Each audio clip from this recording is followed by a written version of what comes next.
नागदम हिंद सांस्कृतिक मंच के तत्वाधान में लगातार 7 दिनों तक महिला और बालिकाओं को फॉर्चून मॉल में द केरला स्टोरी दिखाई गई।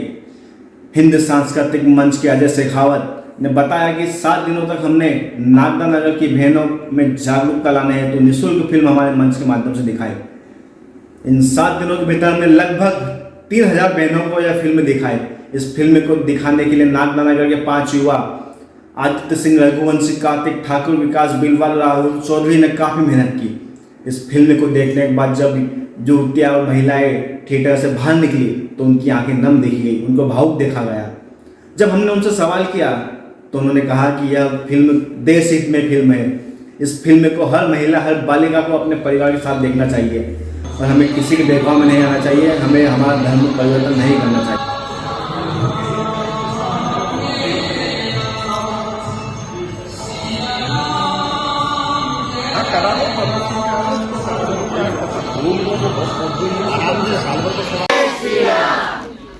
देखिए, आज ये जो मूवी दिखाई जा रही है बहनों को और बेटियों को 7 दिन से 7 सप्ताह से नागदा खाचरोद में ये मूवी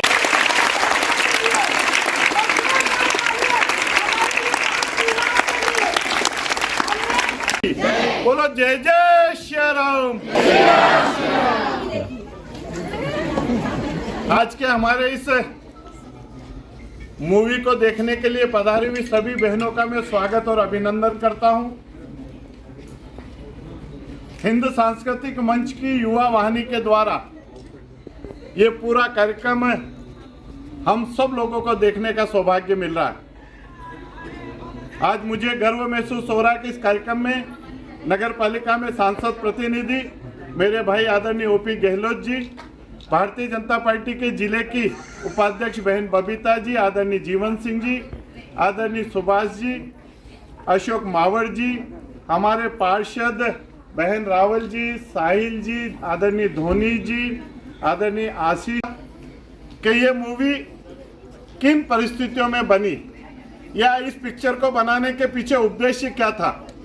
आपको मेरी बात सुनकर आश्चर्य होगा कि तमिलनाडु से हिंदू समाज की 53,000 बहनें गायब होती है।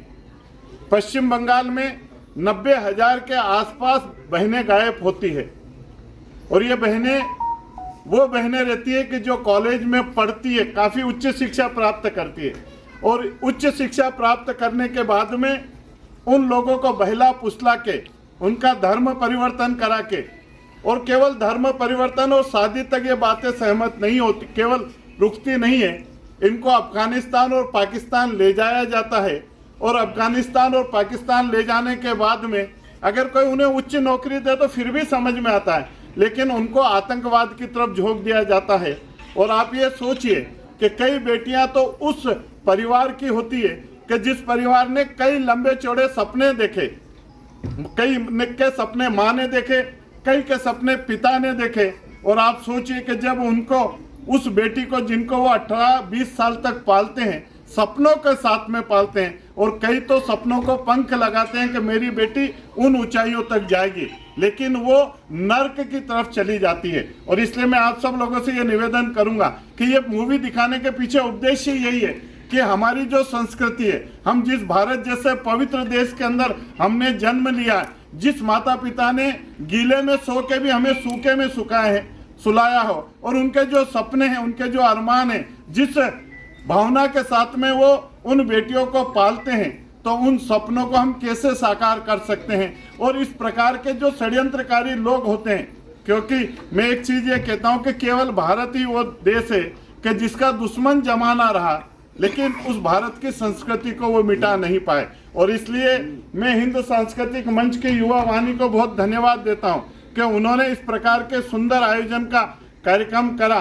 और इस प्रकार की जितनी भी पिक्चरें हो, मैं माता पिता से भी आग्रह करूंगा कि इस प्रकार की पिक्चरें चाहे हम हॉल में जाके, टॉकीज में जाके नहीं देखें, लेकिन आजकल बहुत सारे साधन है, यूट्यूब है, हमारे टीवी के ऊपर आ सकते हैं और ये देख के हम प्रेरणा लें। और मैं बेटियों से भी ये निवेदन करूंगा, और आज भी हमने शुद्ध रूप से उन बेटियों को बुलाया कि जो बेटियां हमारी झुंगी बस्तियों में रहती है, जो स्लम एरिया में रहती है, हमने जब मुझसे कार्तिक ने, रघुवंशी जी ने और इन सारे मित्रों ने बात करी तो मैंने उनको यही कहा कि हमारा आखिरी जो शो होगा वो शो में हमारी उन झुंगी बस्तियों की बेटियां आना चाहिए कि जिन बेटियों को शायद इस प्रकार की मूवी देखने में बहुत सारी परेशानियां होती होगी। और इसलिए मैं आज हिंद सांस्कृतिक मंच की युवा वाहिनी को, संपूर्ण मैं नाम नहीं ले रहा हूं, लेकिन मैं उनको इस बात के लिए भी धन्यवाद दूंगा कि उन्होंने अपनी पहुंच को वहां तक बढ़ाया कि जहां कदम लोगों के उन झुंगी बस्तियों में शायद जाते ही नहीं है।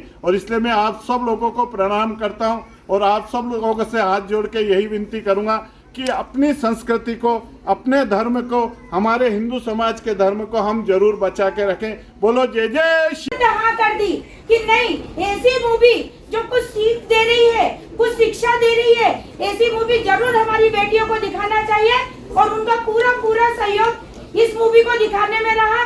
मेरा आप सबसे निवेदन है।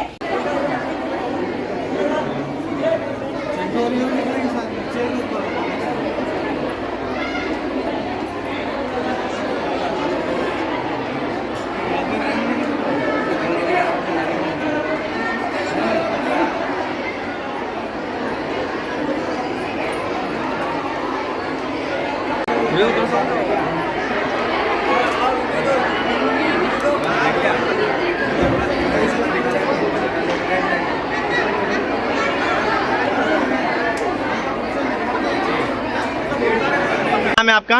रवीना पवार। आज आपने फिल्म देखी, कैसी लगी फिल्म आपको? सबसे पहले तो जय श्री राम। आज हमने जो फिल्म देखी वो बहुत अच्छी लगी है। इससे हमारी जितनी भी बहनें हैं जो हमारे एज ग्रुप की है उन्हें बहुत कुछ सीखना मिलता है, क्योंकि बहुत सी लड़कियां आज भी ऐसी है जो मुस्लिम के वजह से कहीं बाहर जाती है या उनका कुछ करता है। वो ऐसी मूवी देखेंगे उन्हें ये सीख नहीं हमें हमारे धर्म में ही रहना है, हमें धर्म परिवर्तन नहीं करना है और ना ही हमें किसी दूसरे धर्म में जाना है, ना ही उनका धर्म बढ़ाना है, हमें हमारे ही धर्म में रहना है। आज की महिलाओं को क्या प्रेरणा देना चाहते हैं आप? हम हमारी महिलाओं को ये प्रेरणा देना चाहते हैं कि वो आके मूवी देखे जिससे उन्हें बहुत कुछ सीखना मिलेगा कि हमें आगे भविष्य में क्या करना है, हमें किसी भी गलत राह पर नहीं जाना है, किसी के भी बहकावे में नहीं आना है। आपका? आज आपने फिल्म देखी, कैसी लगी फिल्म आपको? फिल्म से हमें बहुत सीख मिली है। अगर इस पिक्चर को देखकर आज हमारे देश की लड़कियां 80% भी इसको अगर सेंड करके और इसके हिसाब से चलती है तो मैं देखूंगी आगे के लिए अगर हो सकता है तो कभी भी तक केरला फैशन नहीं बनने वाली है। अब हमें इतना सीख मिल रही है कि धर्म हिंदू धर्म, सनातन धर्म ही अपना है, इसके अलावा कोई भी धर्म अपनाने की जरूरत नहीं है। मूवी एक नंबर बेस्ट थी, लड़कियों को देखनी चाहिए, उनके पेरेंट्स को भी देखनी चाहिए कि वो होता क्या, जैसे कि यहाँ पर गीतांजलि के पेरेंट्स के लिए जो बात हुई थी कि उन्होंने कहा कि पापा आपने कभी भी हमारे रिलीजन के बारे में नहीं पूछा, तो हमें हमारे बच्चों को, हम बोलते हैं हम हिंदू हैं बट अधिकतर देखना अभी जो न्यू जनरेशन है उनको ग्रंथ संस्कार हिंदू धर्म के बारे में कुछ भी पता नहीं, क्योंकि पेरेंट्स सिर्फ इंग्लिश इंग्लिश इंग्लिश इंग्लिश, हम सब वेस्टर्न होते जा रहे हैं, हिंदू धर्म को छोड़ते जा रहे हैं। तो हमें ये है कि पेरेंट्स भी अपने ही एक्टिव हो और अपने बच्चों को अपने धर्म के लिए सचेत करें, तो ही अगली केरला नहीं बनती।